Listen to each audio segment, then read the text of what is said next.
श्री स्वामी समर्थ। जय जय स्वामी समर्थ। अनंत कोटी ब्रह्मांड नायक राजाधिराज योगीराज अक्कलकोट निवासी सद्गुरु श्री स्वामी समर्थ महाराज की जय। कशा आहात सर्व स्वामी भक्तांनो? तुम्ही सदैव आनंदी राहा हीच स्वामींच्या चरणी प्रार्थना। तुमच्या सर्व चांगल्या इच्छा स्वामी महाराज पूर्ण करो आणि आजचा दिवस तुमचा आनंदात जाऊ हीच स्वामींच्या चरणी प्रार्थना। प्रथम तुम्हा सर्वांचं खूप खूप मनापासून स्वागत आहे तुमच्या अनुभवांनी बनलेला भक्त आम्ही स्वामींचे या चॅनल मध्ये। मी शुभांगी पोळ तुम्हा सर्वांचं खूप खूप मनापासून स्वागत करते। खरोखरच मित्र आणि मैत्रिणींनो, ज्या भक्ताने मनापासून स्वामींची भक्ती केलेली आहे त्या भक्ताला कधी सुद्धा स्वामींनी निराश केलेले नाही।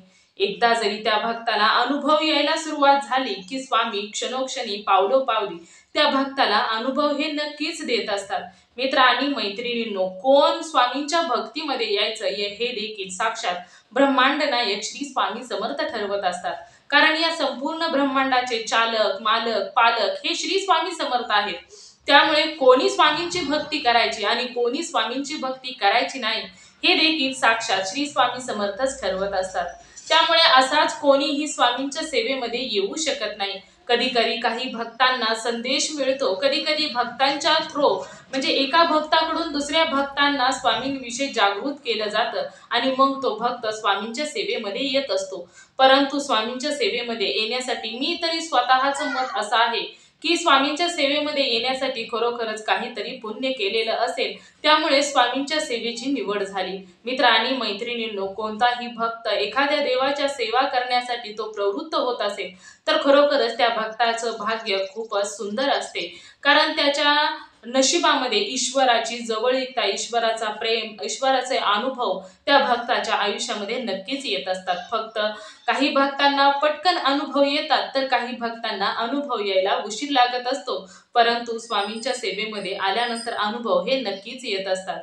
मित्र आणि मैत्रिणींनो, खरोखरच तुम्हा सर्वांना सांगू इच्छिते की स्वामींच्या सेवेमध्ये येणे खूप सोपे आहे, परंतु स्वामींची सेवेमध्ये टिकून राहणे तेवढेच अवघड आहे। कारण कधी कधी स्वामींच्या सेवेमध्ये आल्यानंतर काही भक्तांना परीक्षा द्यावी लागत असते आणि त्यानंतर मात्र काही भक्त त्या परीक्षेमध्ये हारत असतात आणि भक्तीतून बाहेर जात असतात। कधी कधी ईश्वर आपला भक्त आपल्याविषयी किती निष्ठेने भक्ती करतो आहे हे देखील पाहण्यासाठी त्या भक्ताची परीक्षा घेत असतात। मित्र आणि मैत्रिणींनो, कधीही तुम्ही स्वतः विचार करायचा आहे, एखादी गोष्ट तुम्हाला हवी आहे मग तिथे काही ना काहीतरी तुम्हाला प्रयत्न करावा लागणारच आहे। काही ना काही ती गोष्ट मिळवण्यासाठी तुम्हाला त्रास सहन करावा लागणार असतो। तर मग ईश्वर प्राप्ती ही काही साधीसुधी गोष्ट नाही। जर ईश्वराला प्राप्त करायचं असेल तर त्यासाठी देखील परीक्षा ही नक्कीच द्यावी लागत असते आणि त्या परीक्षेमध्ये म्हणजे तुमचा विश्वास किती ईश्वरावरती आहे याच गोष्टीची ईश्वर परीक्षा पाहत असतात। एखाद्या भक्ताला लवकर अनुभव येतात त्यामुळेच की त्याचा विश्वास त्या भगवंतावरती, त्या ईश्वरावरती भरपूर असतो, त्यामुळे त्या भक्ताला पटकन प्रचिती ही येत असते। असो मित्र आणि मैत्रिणींनो, आज मी तुम्हाला यवतमाळ येथील राहणाऱ्या एका ताईंचा खूप सुंदर अनुभव सांगणार आहे। आणि त्या ताई आता जॉबच्या त्यांच्या मिस्टरांच्या जॉबमुळे त्या पुण्यामध्ये राहतात, तर त्यांचं खुद्द हे यवतमाळ येथील त्या राहणाऱ्या आहेत। तर त्यांच्या आयुष्यामध्ये स्वामींनी खूप सुंदर प्रचिती दिलेली आहे। तर म्हणजे त्यांना जे काही त्यांनी एवढी स्वामींची सेवा केली की जी मिळेल ती सेवा केली। म्हणजे एखाद्याला वाटतं की आपण पारायण केलं, नामस्मरण केलं, तारक मंत्राचा जप केला म्हणजे सेवा आहे, ती देखील सेवा आहे, परंतु त्याचबरोबर अजून एक सेवा म्हणजे मंदिरामध्ये स्वच्छता करण्याची, मंदिरामध्ये झाडलोट करण्याची, मंदिरामध्ये कचरा गोळा करण्याची, ही देखील खरोखरच खूप मोठी सेवा असते आणि तीच सेवा या ताईंनी केली। चला तर मग त्या ताईंच्या आयुष्यामध्ये स्वामींनी कोणत्या प्रकारे चमत्कार केला, चला तर मग जाणून घेऊया। आणि त्याचबरोबर त्या ताईंच्या आयुष्यामध्ये स्वामी कशा प्रकारे त्यांना प्रसन्न झाले, स्वामींच्या सेवेने त्यांना काय प्राप्त झालं, त्यांच्या आयुष्यामध्ये कोणतं सुख त्यांना मिळालं, चला तर जाणून घेऊया। त्या ताईंच्या शब्दामध्ये त्या ताईंचं नाव हे प्रीती जळीत आहे। चला तर मग त्या ताईंच्या शब्दामध्ये त्या ताईंचा अनुभव मांडूया। चला तर मग ताई सांगायला सुरुवात करतात। सर्वात प्रथम तुम्हा सर्वांना श्री स्वामी समर्थ। जय जय स्वामी समर्थ। माझे नाव हे प्रीती जळीत आहे। मी राहणारी यवतमाळ येथील आहे, परंतु मिस्टरांचा जॉब आणि यामुळे आम्हाला पुण्याला राहावं लागलं, तर तेथेच आमचा जो काही म्हणजे माझी जे काही आयुष्य होतं ते देतेच. मला 2 मुलं. तर हळूहळू माझं आयुष्य असंच जात होतं. सुरुवातीला काही एवढं म्हणजे देवांच्या सेवेविषयी म्हणजे लहान मुलं असतात, आपण एवढे काही सेवा वगैरे करू शकत नाही. परंतु हळूहळू दिवस जसे जसे जातील तसे तसे म्हणजे माझ्या मिस्टरांना एवढं काही आमची म्हणजे पगार वगैरे येत नव्हता. आम्ही जे काही हाती पडेल त्या पद्धतीने काम वगैरे करत होतो. त्यामुळे आमची परिस्थिती ही जेमतेम होती आणि हळूहळू कसं होतं, की मी स्वामींच्या सेवेमध्ये आली. कारण अडचणीही खूप येत होता पैशाची, त्याचबरोबर आर्थिक अडचणी आणि आर्थिक अडचणी असल्यामुळे मानसिक त्रास देखील भरपूर होत होता.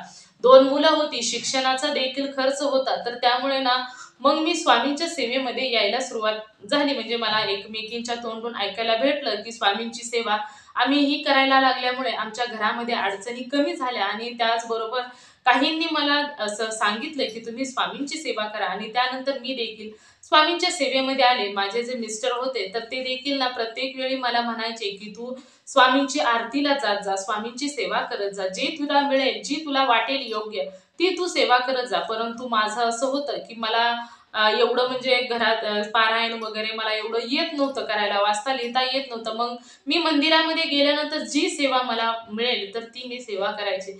तर मला सेवा म्हणजे मी मंदिरामध्ये गेल्यानंतर मंदिर स्वच्छ करणे, झाडून काढणे, कचरा काढणे, तिथे आसपास गाभाऱ्याच्या भोवती, मंदिराच्या भोवती झाडांचा पाला पडलेला असेल, तर ती पाला गोळा करून बाजूला टाकणे, मंदिराचा गाभारा स्वच्छ ठेवणे, त्याचबरोबर जिथे स्वामींची मूर्ती आहे, तेथील कचरा बाहेर काढणे, पुसून घेणे, मंदिर पुसून घेणे, अशा प्रकारे माझी सेवा चालू असायची. आणि नामस्मरण मला फक्त यायचं स्वामींचं. अशा प्रकारेच मी स्वामींची सेवा करायची. जेव्हा जेव्हा मला वेळ मिळेल, तर तेव्हा तेव्हा मी ही सेवा करायची. मग सकाळी जरी नाही जमली, तरी संध्याकाळी देखील मी स्वामींच्या सेवेमध्ये यायची. आणि मुलांचं कसं होतं, की मुलांचं शिक्षण वगैरे, परंतु माझ्या मिस्टरांना स्वामींवर खूप विश्वास होता आणि हळू-हळू असं झालं, की माझी सेवा ही अशीच चालायची. मी मंदिरामध्ये कोणतंही जे हाती पडेल ते काम करायची. कधीच मी काही सुद्धा स्वामींना मागितलं नाही. माझी परिस्थिती सुरुवातीला खूप हालाखीची होती. खूप वाईट दिवस होते. म्हणजे एवढे वाईट दिवस मी पाहिलेले आहेत, की एक-एक वेळेस घराचं भाडं भरायला सुद्धा आमच्याकडे पैसे नव्हते. एवढी आमची वाईट परिस्थिती. परंतु असा विचार केला होता, की आपल्या स्वतःसाठी नाही, परंतु आता मुलाचं तरी भविष्य हे सुधारलं पाहिजे आणि त्याच्यासाठीच आम्ही आयुष्यभर जे कमावलेली पुंजी होती, ती सर्व काही मुलांच्या शिक्षणासाठी लावलेली होती आणि आम्ही जो काही मुलांच्या शिक्षणासाठी खर्च येईल, तो मुलांच्या शिक्षणासाठी करत होतो. तर मी स्वामींच्या सेवेमध्ये आली. हळू माझे दिवस देखील पलटू लागले. माझी मुलं जी होती, त्यांच्या अभ्यासामध्ये खूप फरक पडत गेला. ती मुलं खूपच हुशार आणि अभ्यासामध्ये ना त्यांचा वर्गामध्ये नंबर यायला लागले. मग त्यानंतर मला खूप आनंद व्हायचा. मी कधीच स्वामींकडे काही सुद्धा मागितलं नाही. मी ही सेवा करते आहे, म्हणून मला एखादी गोष्ट द्या, म्हणून मी कधीच स्वामींकडे इच्छा व्यक्त केली नाही किंवा काही सुद्धा नाही. फक्त जे काही हाती पडेल तीच मी मंदिरामधील स्वच्छता वगैरे करायची. अशा प्रकारेच माझी कामं होती. तर त्यानंतर माझा जो मोठा मुलगा होता, तो हळू शिकला आणि इंजिनिअर झाला. आणि तो इंजिनिअर झाल्यानंतर आमच्या घरची जी परिस्थिती होती, तर ती बदलत गेली. स्वामींच्या कृपेनेच तो देखील इंजिनिअर झाला. मी काही सुद्धा असं म्हणणार नाही, की तो म्हणजे आम्ही खूप कष्ट केलं असं नाही. स्वामींची लीला आमच्यावरती, स्वामींची कृपा होती. त्यामुळेच तो शिक्षणामध्ये खूप हुशार होता. आणि त्यानंतर तो शिक्षणामध्ये एवढा हुशार होत गेला आणि त्यानंतर तो इंजिनिअर झाला. आणि जसा तो इंजिनिअर झाला, तसा आमच्या घरातील सर्वच एवढं व्यवस्थित होत गेलं, की आम्हाला स्वतःचं घर मिळालं. सर्वात प्रथम माझा मुलगा म्हणाला, की "आई, आपल्याला सर्वात अगोदर स्वतःचं घर घ्यायचं आहे." त्यानंतर पुण्यामध्ये आमचं स्वतःचं घर झालं. आमच्या यवतमाळामध्ये देखील आम्हाला स्वतःचं घर मिळालं. आम्ही घर चांगलं खूप सुंदर देखील बांधलं. त्यानंतर मग मी तरी देखील माझी सेवा ही स्वामींची चालूच होती. खूप म्हणजे अजून देखील मी स्वामींची सेवा हीच करत असते. जी काही हाती काम पडेल, तर ती मी सेवा करत असते. तर त्यानंतर मग माझा मुलगा इंजिनिअर झाला. त्याला आम्हाला स्वामींच्या कृपेने स्वतःचं घर देखील मिळालं आणि घर देखील योग्य म्हणजे जसं वास्तुशास्त्रानुसार घर असतं, त्या पद्धतीनेच आम्हाला घर देखील मिळालं. आणि मग पुढे काही दिवस गेल्यानंतर माझ्या मुलासाठी खूप चांगल्या प्रकारे स्थळ देखील आलं आणि मुलाचं लग्न देखील झालं. तर म्हणजे मी स्वामींची सेवा करते आहे. त्यामुळे स्वामींनी ना म्हणजे आमच्याशाने नाही जरी काही झालं, जी काही स्वामींची सेवा आम्ही करत गेलो, तर त्यानुसार स्वामींच्या सेवेने आमच्या मुलाच्या मार्फत आम्हाला सर्व काही मिळालं. माझ्या मुलाचं लग्न झालं. माझा लहान मुलगा जो आहे, तो देखील खूप चांगल्या प्रकारे जॉबला लागलेला आहे. तर सर्व काही घरामध्ये व्यवस्थित झालं. मग माझी जी सेवा आहे ही पाहून माझी बहीण सेवा करायला लागली, माझी आई देखील सेवा करायला लागली. माझा हा अनुभव होता की मला स्वतःचं घर झालं, माझ्या मुलाचं लग्न झालं आणि घरामध्ये आलेली सूनबाई ती देखील खूप चांगल्या प्रकारे आम्हाला मिळाली. तर हा माझा अनुभव होता. तर त्यानंतर माझ्या लहान मुलाचं देखील आयुष्य मार्गाला लागलं. तो देखील खूपच चांगल्या प्रकारे देखील जॉबला लागला. तर त्यानंतर माझी आई जी होती ती देखील स्वामींची सेवा वगैरे करायची.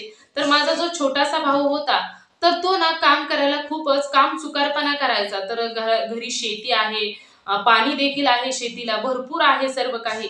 परंतु तो बाहेर जरी लावला जॉबला, तर तेथे देखील जॉब करत नव्हता आणि घरी जरी आहे, तर शेतीतील कोणतंही काम करत नव्हता. त्यामुळे माझा लहान भाऊ तर माझ्या आईला खूप वाईट वाटायचं, की एवढं सगळं घरी आहे, परंतु मुलगा काम करत नाही आणि जे काही शेतीमधील काम करावं लागायचं, ते माझ्या आईला काम करावं लागायचं, वडिलांना काम करावं लागायचं, परंतु तो काही सुद्धा काम करत नव्हता. तर त्यावेळेस ना मग माझ्या आई म्हणाली, की "मला देखील सेवा घ्यायची आहे." तर मग तिने देखील सेवा घेतली. तर त्यानंतर तिला सेवा मिळाली देखील. तर पुन्हा तिनं सेवा घेतल्यानंतर ती जशी-जशी सेवा करायला लागली, तर हळू काही दिवस गेल्यानंतर माझा जो छोटा भाऊ होता, तो देखील अचानकच शेतीमध्ये काम करायला जाऊ लागला आणि शेतीमध्ये त्याने म्हणजे आधुनिकतेने शेती करायला सुरुवात केली आणि त्यामुळे शेतीमध्ये देखील खूप फायदा होऊ लागला. त्याचबरोबर काम म्हणजे कष्ट कमी आणि पैसा जास्त अशा प्रकारे त्याने स्वतः कष्ट करून त्याला त्यामध्ये आवड निर्माण झाली आणि तो शेती देखील आता खूप चांगल्या प्रकारे हँडल करतो. कमी कष्टामध्ये त्याने शेती करायला सुरुवात केली. म्हणजे जिथे ऊस लावलेला होता, तर तिथे ठिबकची सिंचनाची सोय केली. शेतीला म्हणजे जास्त कष्ट करायची गरज ठेवली नाही आणि तो भरपूर चांगल्या प्रकारे उत्पन्न देखील काढू लागला. तर तो देखील कामाला लागला. तर आई म्हणते, की खरोखरच ना हा माझ्यासाठी खूप मोठा अनुभव स्वामींनी दिला. आणि माझी एक बहीण आहे, तर तिला देखील अडचणी येत होत्या. तर तिनं म्हणजे ती बाहेर असते बाहेर, तर त्यावेळेस ना तिला असं झालं होतं, की म्हणजे बहीण बाहेर असताना बाहेर जेवायला वगैरे गेली होती हॉटेलमध्ये आणि तिथे तिला काय झालं काहीच समजलं नाही. आणि त्यावेळेस तिने बाहेर जेवण वगैरे केले आणि अचानकच तिला त्रास व्हायला सुरुवात झाली. म्हणजे तिला त्रास असा व्हायला लागला, तर त्यावेळेस ना ती म्हणजे एवढी सेवा म्हणजे कोणत्याच देवाची सेवा वगैरे काही सुद्धा करत नव्हती.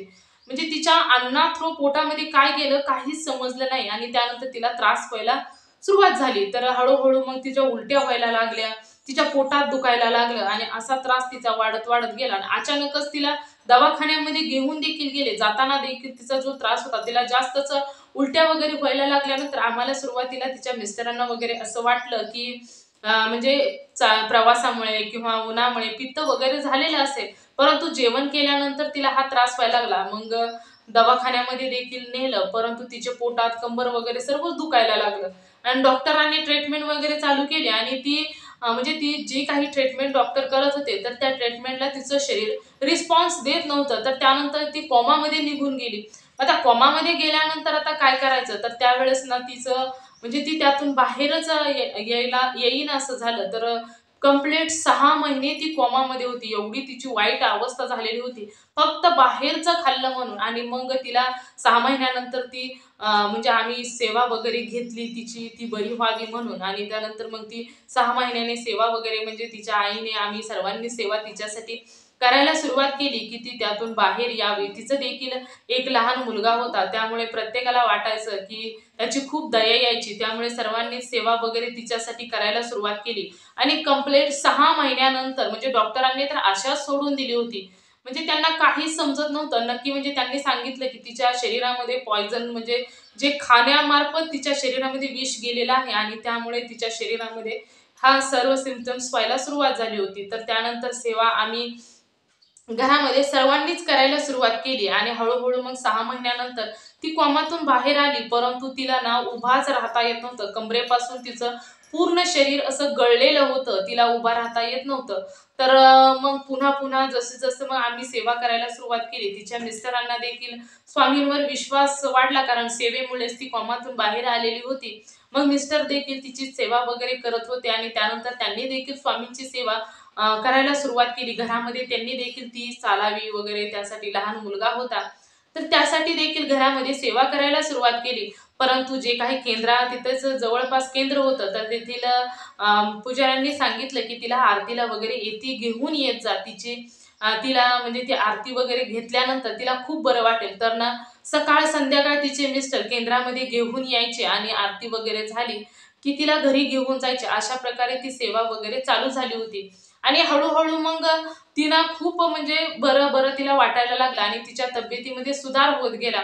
ती एवढ्या तिचा स्वामींवर विश्वास होता, एवढा तिचा स्वामींवर विश्वास वाढत गेला आणि त्यानंतर ती आता खूप चांगली झालेली आहे. जशी आपण चालतो फिरतो नॉर्मली त्या पद्धतीनेच ती चालत फिरत देखील आहे आणि ती एवढी भयंकर स्वामींची सेवा करते.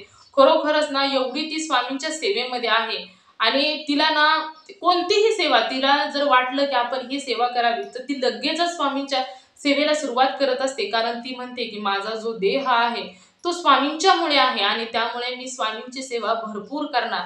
आणि अशा प्रकारे ती देखील स्वामींची सेवा करायला लागली. आता ती एवढी सेवा करते स्वामींची की खरोखरच स्वामींनी ती म्हणते की मी फक्त स्वामींची सेवा करण्यासाठीच परत आलेले आहे.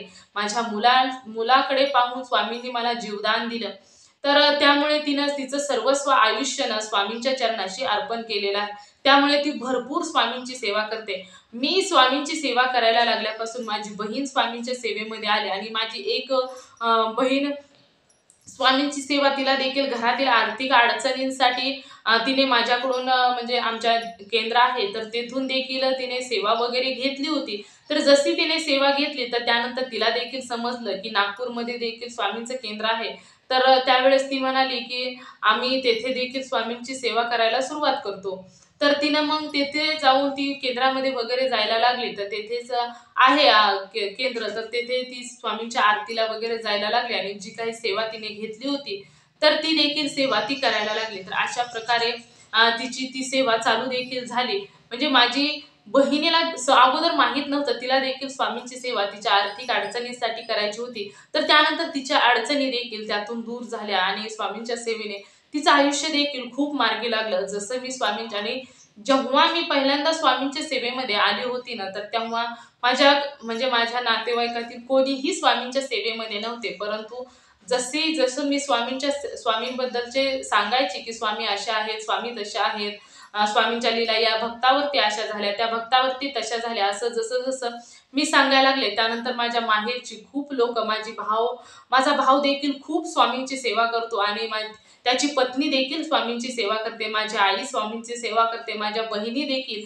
स्वामींची सेवा करतात. आणि माझ्या भावाला देखील समजलं की जो काही आता तो आहे तर तो स्वामींच्या कृपेने आहे. त्याचबरोबर त्याला हे देखील माहीत झालं की स्वामींची सेवा केलेली कधी सुद्धा वाया जात नाही आणि तो फक्त स्वामींच्या सेवेला पुन्हा त्याने एवढं तो देखील खूप मनापासून स्वामींची सेवा करतो आणि म्हणतो की स्वामी मला ना मी प्रयत्न करतो, मला फक्त यश तुम्ही द्यायचं काम करायचं आहे, माझं काम प्रयत्न करायचा आहे, तर तुम्ही माझ्या पाठीशी नेहमी राहा.